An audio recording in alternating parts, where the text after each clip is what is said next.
Hola, bienvenidos. En este video abordaremos aspectos fundamentales de la anatomía humana, centrándonos en el hueso esfenoides. El hueso esfenoides lo vemos en esta imagen que es la base del cráneo. Este que está en color medio verde es el hueso esfenoides. Este es un hueso impar.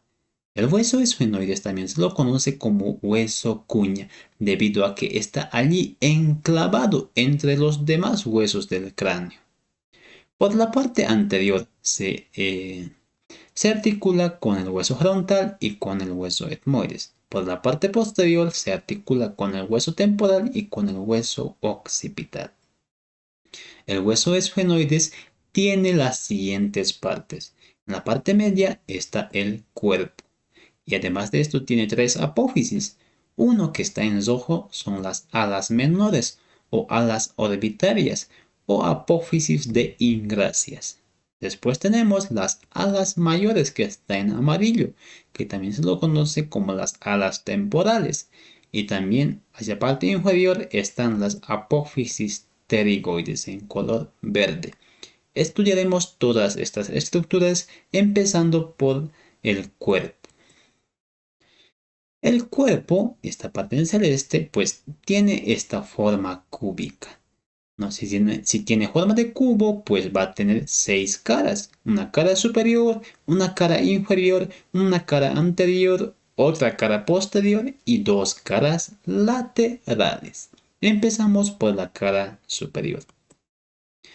Esta es una vista superior del esfenoides, en el cual delimitamos la cara superior. Esta es la cara superior.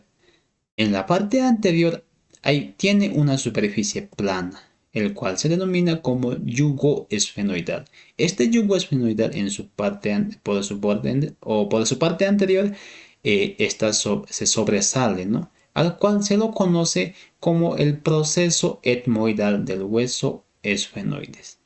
Y en la parte posterior está delimitado por esto, que es el limbo esfenoidal. Y más hacia posterior, pues encontramos esto, que es el tubérculo de la silla, ¿no? Entre el tubérculo de la silla y el limbo esfenoidal encontramos este surco, que es el surco prequiasmático, que hacia las partes laterales, a sus extremos laterales se va a continuar con los conductos ópticos. Vamos a hacer un corte sagital del hueso esfenoides y tenemos esta imagen.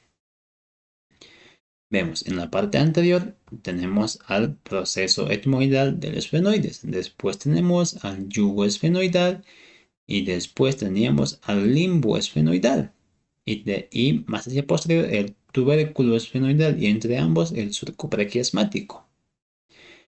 Y más hacia posterior tenemos esta fosa que se llama la fosa hipofisiaria o silla turca. En esta silla turca pues va a estar descansando la glándula hipófisis o glándula pituitaria, ¿no? Allí descansa en esta fosa. Esta fosa tiene un vertiente anterior y un vertiente posterior. En el vertiente anterior encontramos un surco que está ahí marcado, es el surco del seno intercavernoso. Más hacia atrás encontramos aquí, que es la cresta sinostósica. Esta cresta sinostósica nada más es un vestigio de la unión de dos huesos, ¿no? Este cuerpo al principio estaba dividido en un hueso que es el basipresfenoides y un basiposesfenoides, ¿no? Este nada más es ese vestigio, la cresta sinostósica. Esta cresta sinostósica vemos también aquí, vean, está en negro. Esta es la cresta sinostósica, que en las partes laterales termina en unos salientes. Esto, vean, 1 y 2. Estas salientes, pues, se conoce con el nombre de apófisis clinoides media.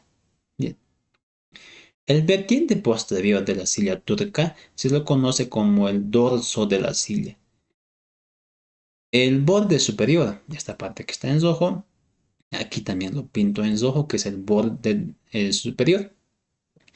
En las partes laterales termina en unos salientes, vean allí. Estas salientes se le conoce con el nombre de apófisis clinoides posterior.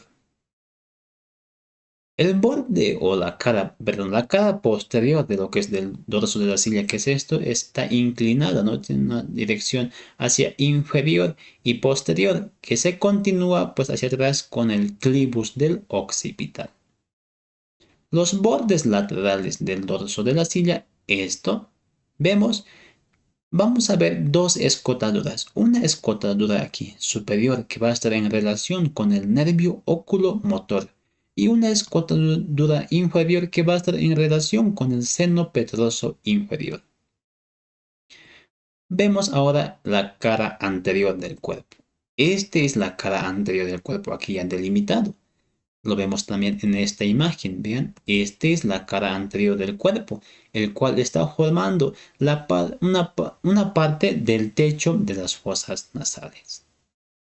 En la parte superior de esta cara, pues encontramos esto, el proceso etmoidal del hueso esfenoides que ya hemos descrito. Después, en la parte media encontramos esta cresta, que es la cresta esfenoidal. Y lateralmente a esta cresta encontramos dos superficies acanaladas. Vean, allí, pues en allí se van a encontrar estas aberturas. Son las aberturas del seno esfenoidal.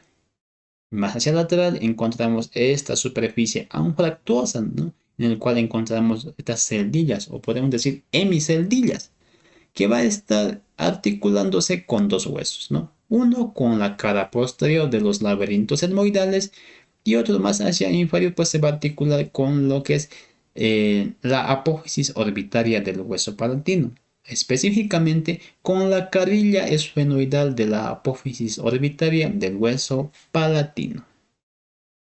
Veamos la cara inferior. Esta es la cara inferior, está aquí delimitada la cara inferior del cuerpo. Esto lo vemos también en esta imagen, marcado en celeste, pues la cara inferior del cuerpo forma la parte más posterior del techo de las cavidades nasales, ¿no? En la parte media encontramos otra cresta, que es la cresta esfenoidal inferior, que hacia la parte anterior con la cresta esfenoidal de la cara anterior, pues cuando se unen aquí, pues van a formar esta forma de pico, ¿no? El cual se le conoce como el pico el pico del esfenoides, ¿no? O pico esfenoidal, o rostrum esfenoidal. Lateralmente a esta cresta encontramos una superficie triangular. Esta superficie triangular de base anterior, pues va a estar formado por el cornete esfenoidal.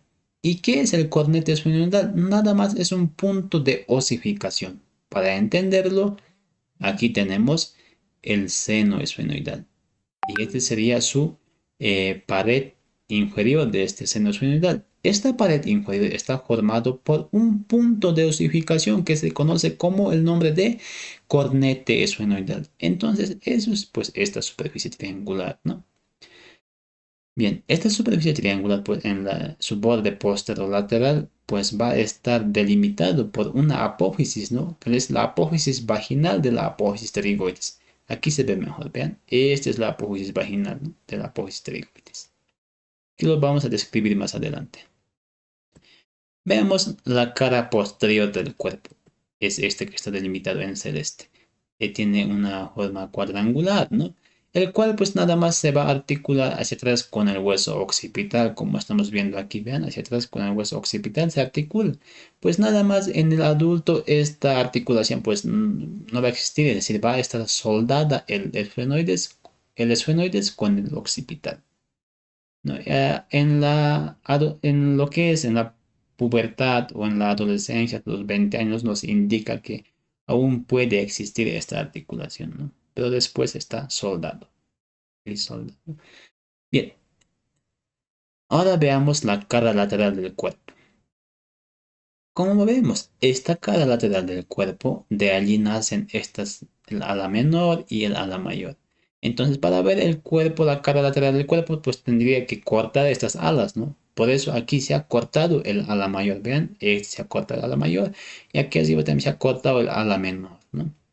Entonces, entre el ala menor con el ala mayor delimitan una fisura, ¿no? Esta fisura que está en blanco es la fisura orbitaria superior. En el extremo medial de esta fisura que es aquí, Lo veo también aquí. Este es el extremo medial de la fisura orbitaria superior. En allí encuentro este surco anteroposterior, que es el surco del anillo tendinoso común, ¿no? Donde se inserta el anillo tendinoso común de los músculos extrínsecos del globo ocular, o surco del anillo tendinoso común de los músculos extraoculares.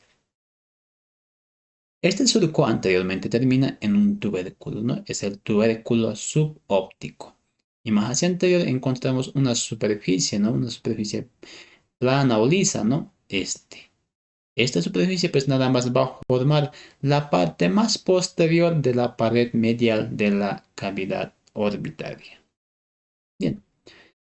Posterior y superior a esta raíz del ala mayor encuentro un surco, que sería este nivel, ¿no? Aquí todo esto va a ser un surco, que es el surco carotillo, o también se lo conoce como canal cavernoso o canal del seno cavernoso, ¿no? Este surco carotillo, vean, es esto, lo veo en esta cara superior. Este surco carotillo tiene una forma de S, ¿no? Allí estamos viendo la forma de S del surco carotillo.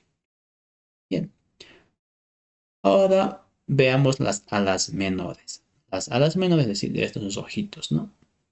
Tenemos esta imagen. Las alas menores aquí delimitado, ¿no? Con negro, tienen una forma triangular de base medial, de vértice lateral, tienen un borde anterior, un borde posterior, tienen una cara superior y una cara inferior. Veamos cada una de estas. La base se va a unir al cuerpo del esfenoides por dos raíces. Una raíz superior, que es más ancha, y una raíz inferior y posterior, que es más delgada. Ambas raíces hacia su parte lateral se van a unir. Y así pues van a formar un conducto, el conducto óptico, que tiene una longitud de 5 milímetros, por donde va a estar ingresando pues el nervio óptico y la arteria oftálmica. La cara superior del ala menor, pues nada más se va a continuar hacia anterior con lo que es la parte superior de la porción orbitaria del hueso frontal, ¿no? Y la cara inferior, que no lo veo aquí, que estaría en la parte inferior, ¿no? Más o menos, bueno, sería esto, ¿no? Este es la cara inferior. Como vemos, está delimitando superiormente la fisura orbitaria superior. Bien, el borde anterior, que está aquí, ¿no? Marcado en verde, está tallado en bisel a expensas de su cara inferior. Se va a continuar hacia anterior con el borde, ¿no? Con el borde posterior de la porción orbitaria del hueso frontal. Y este borde posterior que está en azul, pues en la parte medial es más gruesa que en la parte lateral, ¿no? En la parte medial se va a continuar con un saliente, con este saliente que se denomina la apófisis clinoides anterior. El extremo medial del ala menor pues nada más va a estar separado a unos cuantos milímetros del extremo lateral de la fisura orbitaria superior. Bien, ahora describamos las alas mayores, es decir, estos amarillos, ¿no? Tenemos esta imagen. Las alas mayores tienen dos caras, una cara exocraneal y una cara endocraneal. En esta imagen veo pues la cara endocraneal. Empiezo a describir la cara endocraneal. Todo este es la cara endocraneal de las alas mayores. En su parte medial o en esta parte medial de esta cara endocraneal voy a encontrar los siguientes agujeros, ¿no? Primero ubico a la fisura orbitaria superior, que es esto, y esta parte sería su extremo medial. Entonces, 3 a 4 milímetros posterior al extremo medial de la fisura orbitaria superior, encuentro este agujero. Es el agujero redondo o agujero redondo mayor, por donde va a estar pasando un nervio que corresponde al trigémino, que es el nervio maxilar, ¿no? Y también va a pasar algunas venas emisarias. Y un centímetro posterior y lateral a este agujero vamos a encontrar otro agujero, que es el agujero oval, por donde va a pasar el nervio mandibular. También va a pasar una rama accesoria de la arteria meningea media y también va a estar pasando venas emisarias. 2 a 3 milímetros posterior y lateral a este agujero oval encuentro otro agujero. Vean, es el agujero espinoso o agujero redondo menor por donde va a estar pasando la arteria meningia media y lo que va a ser un ramo meningio que es del nervio mandibular, ¿no? También después, aparte de estos agujeros, tenemos dos accesorios. Uno que está hacia anterior y medial al agujero oval, que es el agujero venoso de Besalio, por donde va a estar pasando eh, venas emisarias. Posterior y lateral a este agujero oval encuentro otro agujero, que es el agujero petroso o orificio superior del conducto innominado de Arnold, ¿no? Es su otro nombre. Entonces, por este agujero petroso va a estar pasando un ramo del facial, ¿no? ¿Cuál es? Es el ramo comunicante con el plexo timpánico unido al nervio petroso menor. Ese pasa por aquí, ¿no? Bien. Y ahora el resto de su cara endocraneal, ¿no? De la ala mayor, pues nada más va a tener eminencias mamilares, impresiones digitales y va a tener surcos vasculares, ¿no? Bien, veamos la cara exocraneal. La cara exocraneal del ala mayor aquí está delimitado en celeste. Esta cara exocraneal se divide a su vez en dos caras. ¿Por quién? Por este borde. El borde cigomático o cresta malar, que se va a ir a articular con el borde posterior de lo que es la apófisis frontal del hueso cigomático. Este borde, como les dije, va a dividir en dos caras, en una cara orbitaria y una cara temporocigomática. La cara orbitaria que está aquí, ¿no? En verde, tiene una forma triangular de base anterior y lateral que se confunde con el borde cigomático y de vértice posterior y medial que nada más allí va a estar formando lo que es la extremidad anterior de la raíz del ala mayor. Tiene un borde superior. Este es el borde superior, como vemos, forma el labio inferior de la fisura orbitaria superior. Tiene un borde inferior que va a formar el labio superior de otra fisura que está por aquí. Es la fisura orbitaria inferior. Bien. Y ahora veamos la cara temporocigomática. La cara temporocigomática está subdividida a su vez en dos caras por esta cresta que está en verde. Es la cresta infratemporal. Lo vemos también aquí, esta cresta infratemporal. La cresta infratemporal anteriormente va a terminar en un tubérculo, ¿no? Que es el tubérculo esfenoidal. En este tubérculo esfenoidal se inserta el músculo temporal y el músculo pterigoideo lateral. Como les decía, ¿no? Va a dividir en dos caras. Una cara superior que va a ser la cara temporal, donde va a estar insertándose el músculo temporal y también va a formar parte de la fosa temporal. Y la cara inferior o cigomática, pues va a formar el techo de la fosa infratemporal y también aquí se inserta el fascículo superior del músculo pterigoideo lateral. Bien. Ahora veamos los bordes del ala mayor. Tiene dos bordes, ¿no? Un borde lateral que está aquí en celeste y un borde medial que viene de aquí. Todo este es el borde medial, ¿no? Este borde medial tiene tres segmentos. Un segmento anterior aquí está en rojo, ¿no? Este segmento anterior, pues como vemos, va a formar el labio inferior de la fisura orbitaria superior. Vemos en esta imagen, vean. Este sería el segmento anterior, ¿no? Como vemos, está formando el labio inferior de esta fisura orbitaria superior. Esta fisura tiene pues un extremo medial que es más ensanchado y el restante es más estrecho, ¿no? De esta parte estrecha de esta parte más ensanchada, pues va a estar separada por una eminencia, ¿no? O por una elevación de lo que es de lo que es del labio inferior. ¿Ven? Aquí justamente esta elevación va a separar de esta parte más ancha de esta parte estrecha.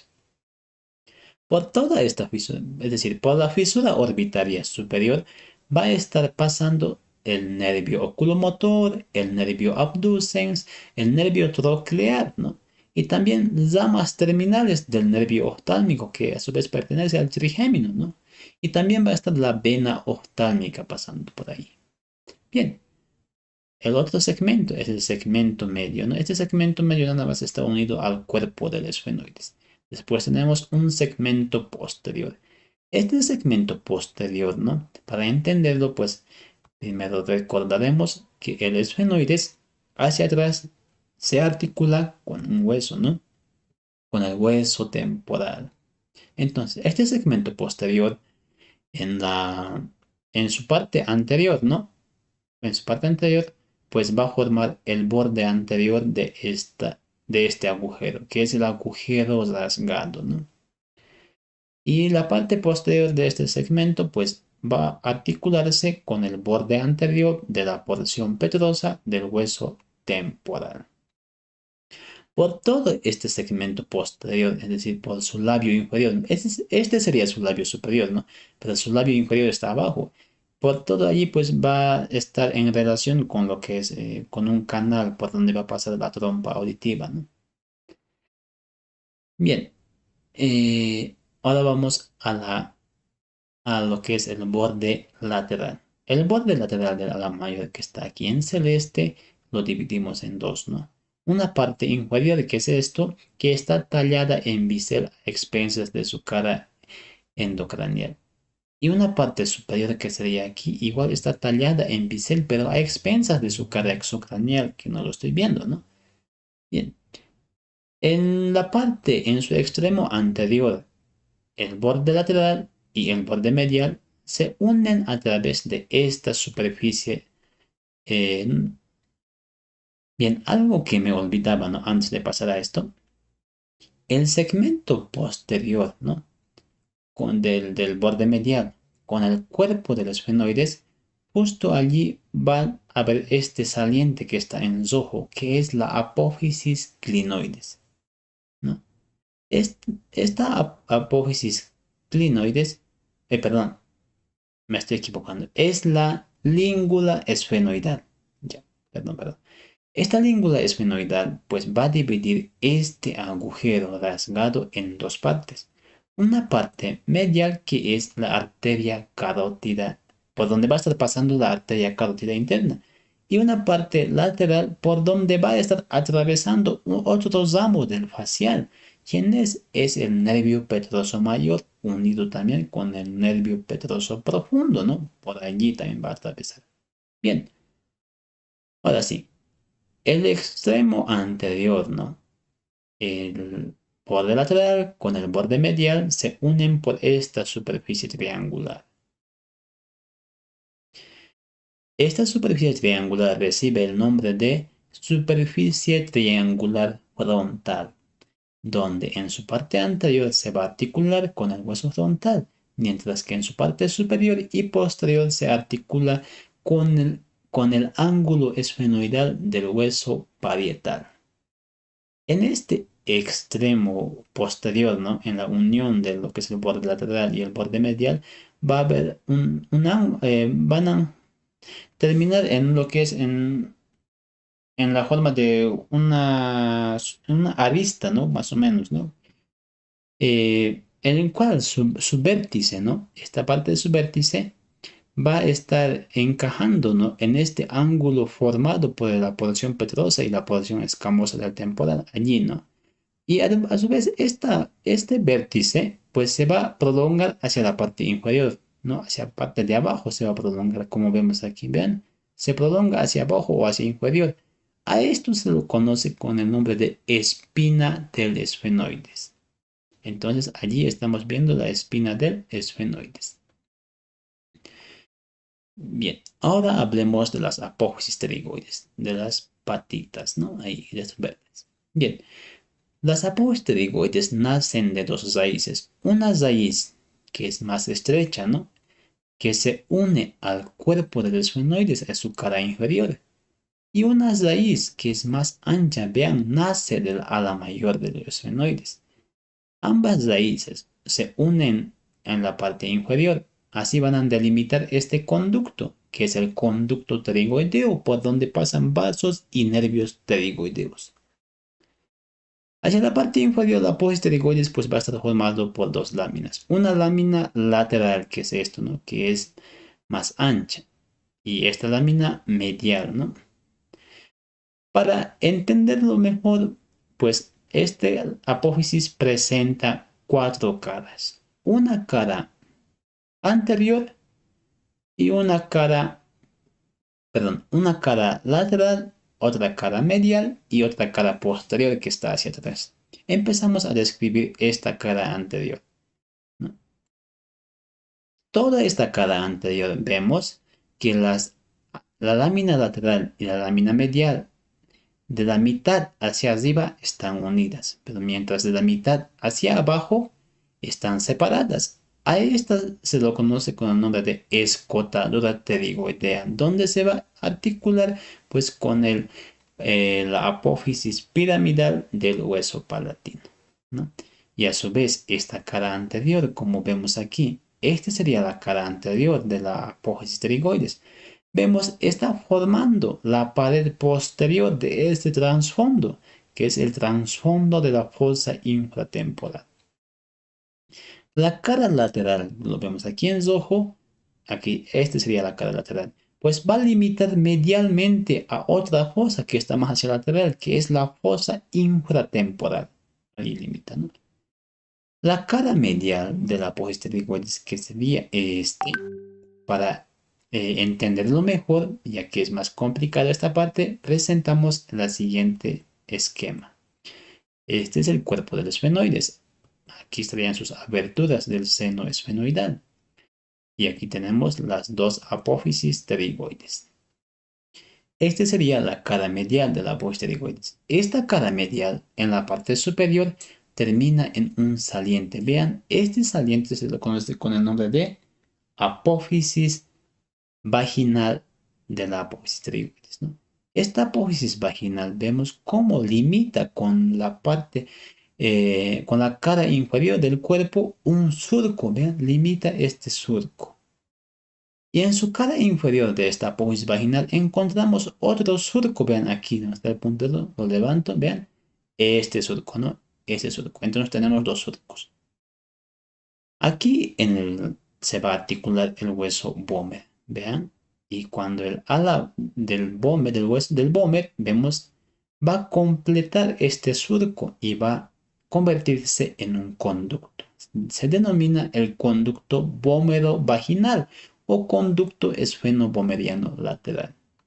También recordemos que aquí se va a articular el hueso palatino. ¿Vemos? Este es el hueso palatino y justo esta parte sería su apófisis esfenoidal del palatino. Entonces, esta apófisis esfenoidal vemos cómo a este surco también lo convierte en un conducto. Se denomina el conducto palato-vaginal. Aprovechando este esquema, ¿no? Este sería esta parte saliente que es la cresta esfenoidal inferior. Vemos pues cómo va a ingresar, ¿no?, en este surco que está en el borde superior del vómer, pues nada más, pues el vómer va a completar también aquí otro conducto, ¿no?, que se llama el conducto vómero-rostral o conducto esfeno-vomeriano medio. Bien, entonces aquí tenemos los palatinos, ¿no? Ahora veamos la cara posterior de las apófisis pterigoides. En la cara posterior, como vemos aquí, encontramos esta fosa, ¿no? Es la fosa pterigoidea, ¿no? En la parte superior y medial de la fosa pterigoidea encontramos otra fosita, vean aquí.